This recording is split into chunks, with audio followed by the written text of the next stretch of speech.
Hello class.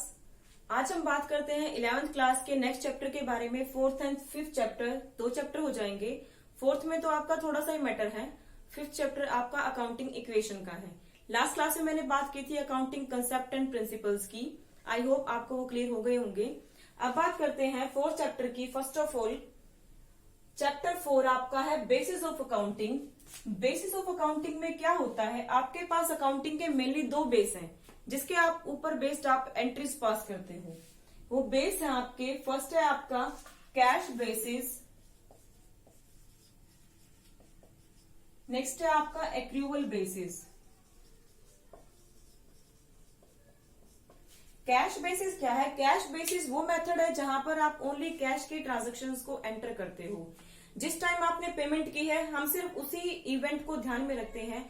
बाकी हमने outstanding रखा है, प्रीपेड रखा है, एडवांस लिया है या हमारा कुछ ऐसा है जो हमने नहीं दिया है, तो वो आपको यहाँ पर एंटर नहीं करना। तो कैश बेसिस वो बेस है आपका जहां पर आप सिर्फ कैश की एंट्रीज पास करते हो। जैसे आपकी कैश बुक बनती है, सिर्फ कैश ट्रांजेक्शन्स के इवेंट को हम ध्यान में रखते हैं। यानी ये इवेंट को रिकॉग्नाइज तब करता है जब उसकी एक्चुअली पेमेंट हुई हो। और एक्रूवल बेस आपका ऐसा है जिसमें आपकी पेमेंट हुई हो, पेंडिंग हो, ना हुई हो, तो उसमें हम सारी चीजों को एंटर करते हैं। तो कैश बेसिस में सिर्फ आप कैश की ट्रांजेक्शन्स को एंटर करते हो। एक्रूवल में चाहे पेमेंट हुई हो चाहे ना हुई हो, हम दोनों चीजों को एंटर करते हैं। अब कैश बेसिस आपका कंपनीज एक्ट 2013 के अंडर नहीं आता। एक्रूवल बेस आपका 2013 के अंडर आता है, यानी उसके अकॉर्डिंग हम एक्रूवल बेस पर आप अपनी अकाउंटिंग करते हैं। कैश बेसिस से हमें अपने एग्जैक्ट प्रॉफिट लॉस का पता नहीं चलता, क्योंकि कुछ एक्सपेंस ऐसे हैं या कुछ इनकम ऐसी है जो हमें नहीं मिली होगी या हमने नहीं पेमेंट की होगी, जिस कॉन्सेप्ट को ये ध्यान में नहीं रखता। बट एक्रूवल बेसिस दोनों को ध्यान में रखता है और इसकी प्रॉपर एडजस्टमेंट हम profit and loss and balance sheet में शो करते हैं ताकि हमें एग्जैक्ट प्रॉफिट और लॉस का पता लग सके। तो ये था आपका cash basis and accrual basis. अब बात करते हैं हम अकाउंटिंग इक्वेशंस की। अकाउंटिंग इक्वेशन क्या होती है? जैसे मैथ में हमारी इक्वेशन होती है जिसकी left hand side and right hand side equal होती है, ऐसे आपकी अकाउंटिंग इक्वेशन होती है जिसमें 2 एंट्रीज आपकी 2 साइड्स असेट्स इक्वल्स टू होती है टोटल क्लेम्स के। क्लेम्स को हम इक्विटीज भी बोलते हैं, जिसमें आपकी लायबिलिटीज प्लस कैपिटल दोनों आती हैं।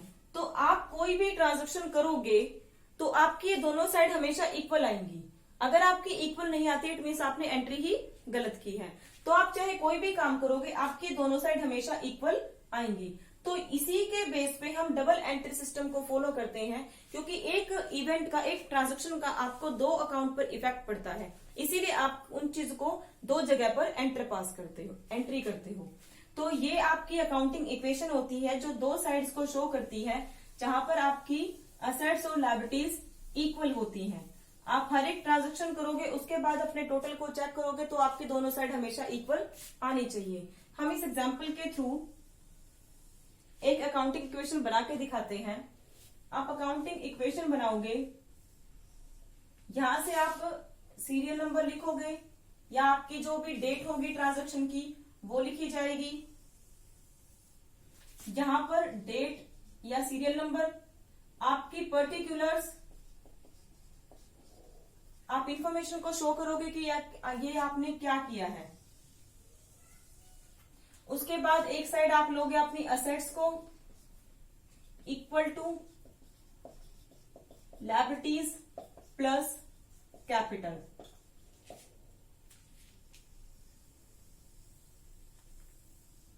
जब भी आप ट्रांजैक्शन करोगे कोई भी प्रॉफिट या लॉस होगा या इनकम जनरेट होगी, उसका डायरेक्टली इफेक्ट आपका कैपिटल पर पड़ेगा।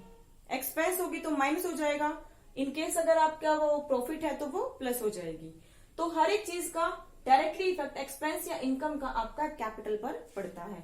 अब फर्स्ट ऑफ ऑल किसी भी पर्सन का नाम ले लो भी, Mohan started business with cash या Anil started business with cash. तो आपने क्या किया, किसी भी पर्सन ने बिजनेस को स्टार्ट किया, हमारे पास क्या आया, कैश आया। किस चीज के नाम का, कैपिटल के नाम का।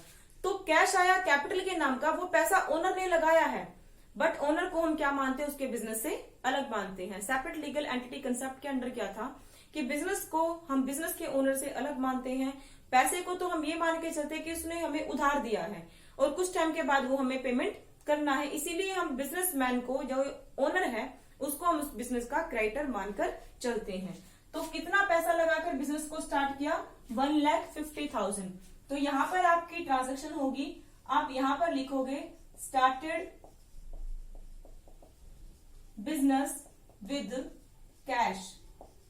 तो आपके पास असेट्स में आया कैश, अकाउंटिंग टर्म्स में पहले ही करवा चुकी हूँ, ध्यान रखना चाहिए आपको कि आपका वो असेट्स क्या और लायबिलिटीज क्या है।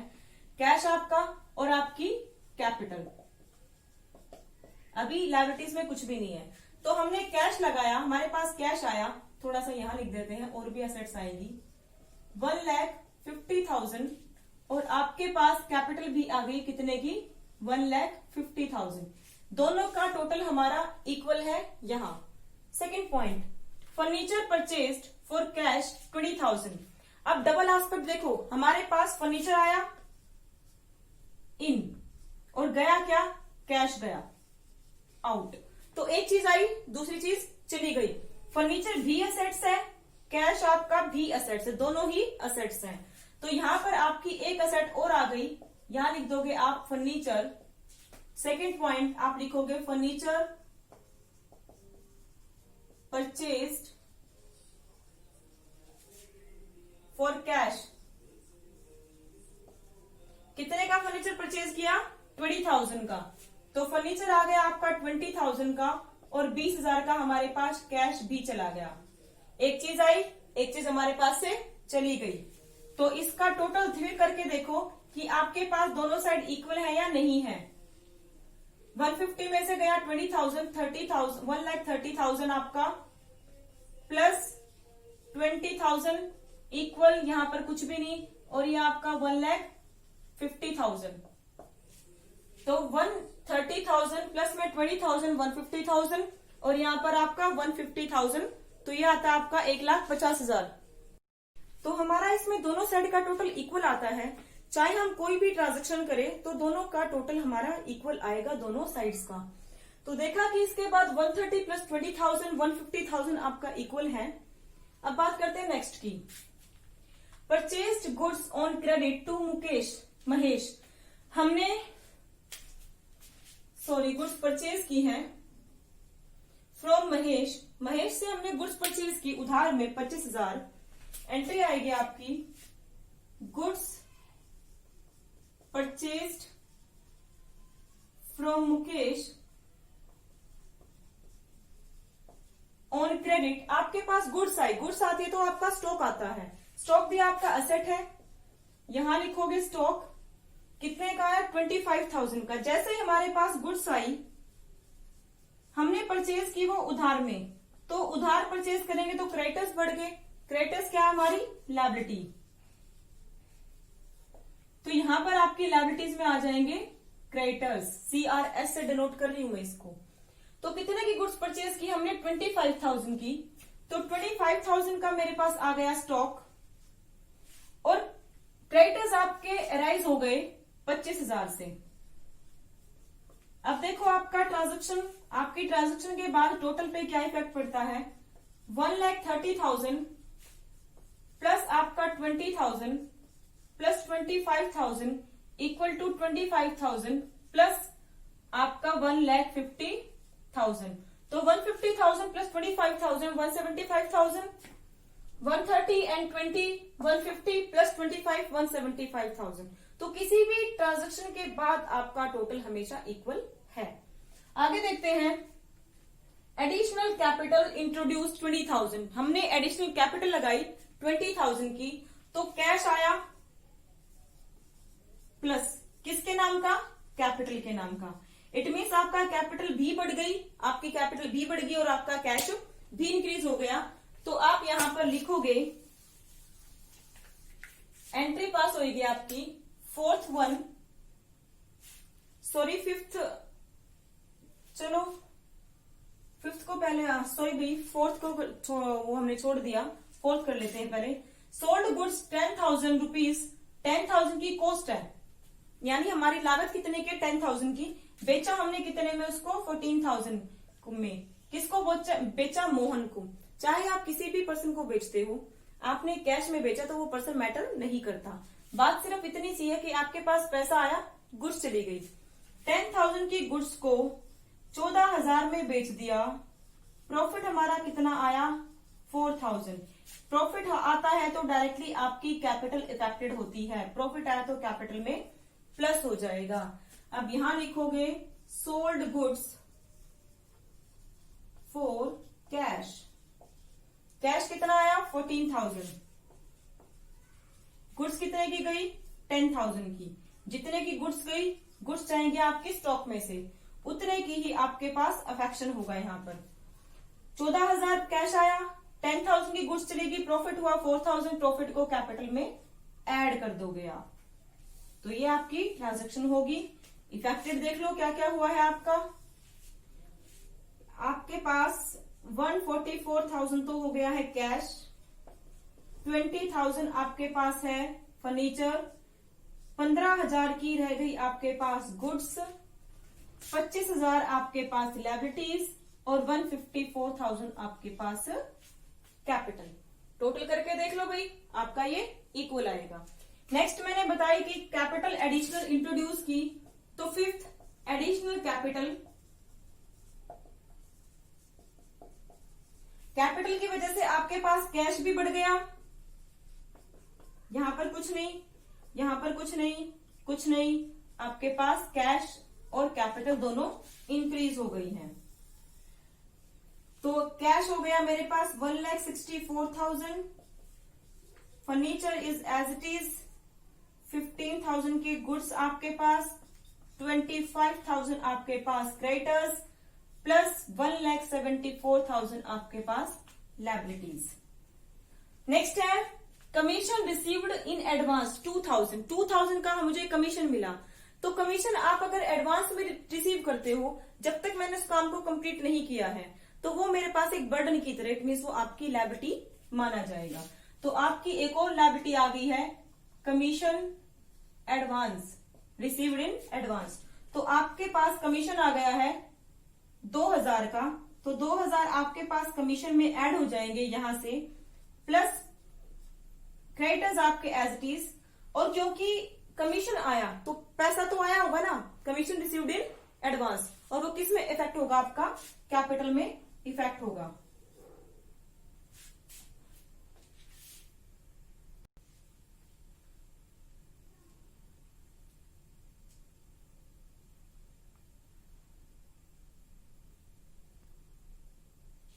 नेक्स्ट वन है आपका commission received in advance.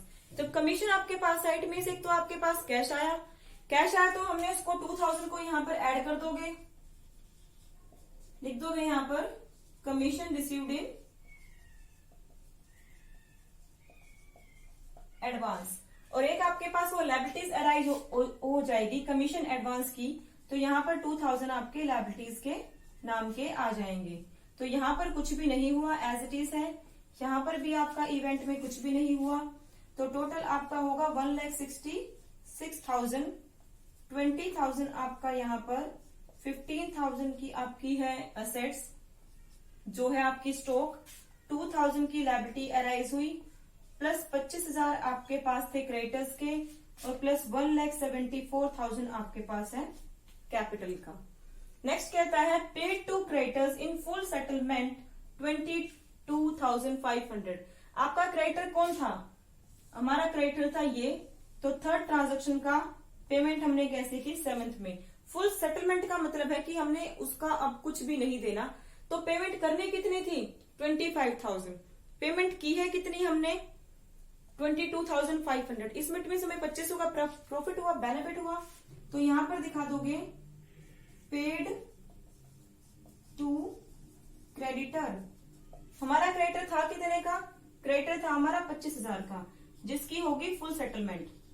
It means हमने इसको टोटली पेमेंट कर दिया है, अब इसको कुछ भी नहीं देना।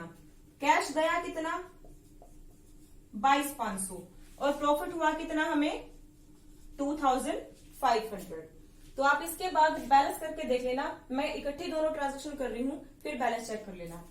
सोल्ड गुड्स कॉस्टिंग ₹15,000, तो गुड्स बेची मैंने 15,000 की कॉस्ट की, फॉर 18,000 18,000 में मैंने गुड्स को बेच दिया। जो मेरे पास 15,000 की गुड्स थी, 15,000 की गुड्स को मैंने 18,000 में बेच दिया, तो मेरे प्रॉफिट कितना हुआ मुझे 3,000 का। तो 3,000 का प्रॉफिट हुआ। प्रॉफिट डायरेक्टली कहां पर ऐड होगा, आपका कैपिटल के अंदर, क्योंकि हमें ये प्रॉफिट हुआ है। और कहता है कि out of which 5,000 received in cash, जिसमें से 5,000 आपने कैश में रिसीव कर लिए हैं। तो एंट्री क्या पास हो जाएगी आपकी, सोल्ड गुड्स। तो कितना कैश रिसीव किया मैंने, 18,000 में से 5,000 मैंने कैश में रिसीव किया, तो बाकी क्या होगा, उधार होगा, तो मेरे डेटर्स अराइज हो जाएंगे। तो मैंने यहाँ पर 5,000 रिसीव किया कैश में, गुड्स चली गई मेरे पास से 15,000 की, क्योंकि 15 की थी, बेच दी हमने।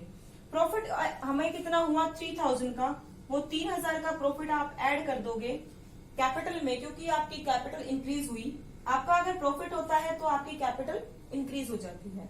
3,000 बचा क्या हमारा, 18 में से 5 मिल गए, तो पेंडिंग बचा हमारा 13,000। 13,000 से आपकी असेट्स अराइज हो जाएगी, डेटर्स, और वो यहाँ पर लिखे जाएंगे 13,000। आप इसका टोटल करके देख लेना, ये आपका काम है चेकआउट करना कि ये टोटल इस साइड का और आपका इस साइड का टोटल आपका इक्वल आना चाहिए। इन तीनों का टोटल, यहां से ये तो चली गई, कैंसिल हो गई, यहां से इसका और इसका, आपको इन तीनों का टोटल इक्वल आना चाहिए, तो आपकी अकाउंटिंग इक्वेशन ठीक है। अदरवाइज आपने किसी न किसी एंट्री में मिस्टेक की है। तो मेरे चैनल को भाई जगह ही नहीं बचे, लाइक, सब्सक्राइब एंड शेयर कीजिए, एंड वीडियो देखने के लिए थैंक यू। तो हमारा इसमें दोनों साइड का टोटल इक्वल आता है, चाहे हम कोई भी ट्रांजैक्शन करें तो दोनों का टोटल हमारा इक्वल आएगा, दोनों साइड्स का। तो देखा कि इसके बाद 130 प्लस 20,000 150,000 आपका इक्वल है। अब बात करते हैं नेक्स्ट की, purchased goods on credit to Mahesh. हमने गुड्स परचेज की है फ्रॉम महेश से हमने गुड्स परचेज की उधार में 25,000। एंट्री आएगी आपकी, goods purchased from Mukesh on credit. आपके पास गुड्स आई, गुड्स आती है तो आपका स्टॉक आता है, स्टॉक भी आपका असेट है।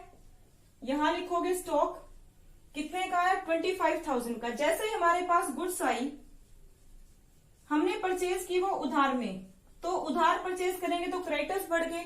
क्रेडिटर्स क्या है, हमारी लायबिलिटी, तो यहां पर आपकी लायबिलिटीज में आ जाएंगे क्रेडिटर्स, CRS से डिनोट कर रही हूं मैं इसको। तो कितने की गुड्स परचेज की हमने, 25,000 की, तो 25,000 का मेरे पास आ गया स्टॉक, और क्रेडिटर्स आपके अराइज हो गए 25,000 से। अब देखो आपकी ट्रांजैक्शन के बाद टोटल पे क्या इफेक्ट पड़ता है, 1,30,000 प्लस आपका 20,000 प्लस 25,000 इक्वल टू 25,000 प्लस आपका 1,50,000। तो 150,000 प्लस 25,000 175,000, 130 एंड 20 150 प्लस 25 175,000। तो किसी भी ट्रांजैक्शन के बाद आपका टोटल हमेशा इक्वल है। आगे देखते हैं, एडिशनल कैपिटल इंट्रोड्यूस 20,000। हमने एडिशनल कैपिटल लगाई 20,000 की, तो कैश आया प्लस किसके नाम का, कैपिटल के नाम का। इट मीन्स आपका कैपिटल भी बढ़ गई, आपकी कैपिटल भी बढ़ गई और आपका कैश भी इंक्रीज हो गया। तो आप यहां पर लिखोगे, एंट्री पास होगी आपकी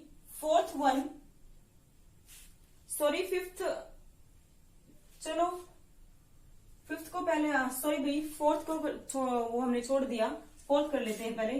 सोल्ड गुड्स 10,000 रुपीज, 10,000 की कॉस्ट है, यानी हमारी लागत कितने की, 10,000 की। बेचा हमने कितने में उसको, 14,000 में। किसको बेचा, मोहन को। चाहे आप किसी भी पर्सन को बेचते हो, आपने कैश में बेचा तो वो पर्सन मैटर नहीं करता। बात सिर्फ इतनी सी है कि आपके पास पैसा आया, गुड्स चली गई। 10,000 की गुड्स को 14,000 में बेच दिया, प्रॉफिट हमारा कितना आया, 4,000। प्रॉफिट आता है तो डायरेक्टली आपकी कैपिटल इफेक्टेड होती है, प्रॉफिट आया तो कैपिटल में प्लस हो जाएगा। अब यहां लिखोगे sold goods for cash. Cash कितना आया, 14,000।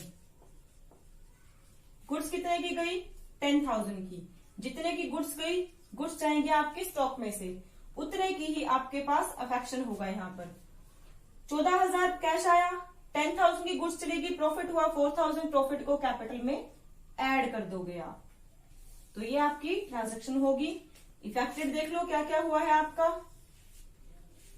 आपके पास 144,000 तो हो गया है कैश, 20,000 आपके पास है फर्नीचर, 15,000 की रह गई आपके पास गुड्स, 25,000 आपके पास लायबिलिटीज और 154,000 आपके पास कैपिटल। टोटल करके देख लो भाई, आपका ये इक्वल आएगा। नेक्स्ट मैंने बताया कि कैपिटल एडिशनल इंट्रोड्यूस की, तो फिफ्थ एडिशनल कैपिटल। कैपिटल की वजह से आपके पास कैश भी बढ़ गया, यहां पर कुछ नहीं, यहां पर कुछ नहीं, कुछ नहीं, आपके पास कैश और कैपिटल दोनों इंक्रीज हो गई हैं।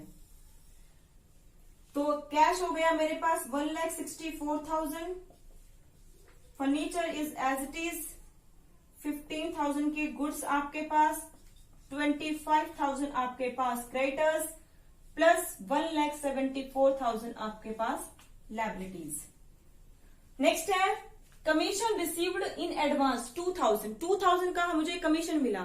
तो कमीशन आप अगर एडवांस में रिसीव करते हो, जब तक मैंने उस काम को कंप्लीट नहीं किया है, तो वो मेरे पास एक बर्डन की तरह, इट मींस वो आपकी लायबिलिटी माना जाएगा। तो आपकी एक और लायबिलिटी आ गई है, commission advance, received in advance. तो आपके पास कमीशन आ गया है 2,000 का, तो 2,000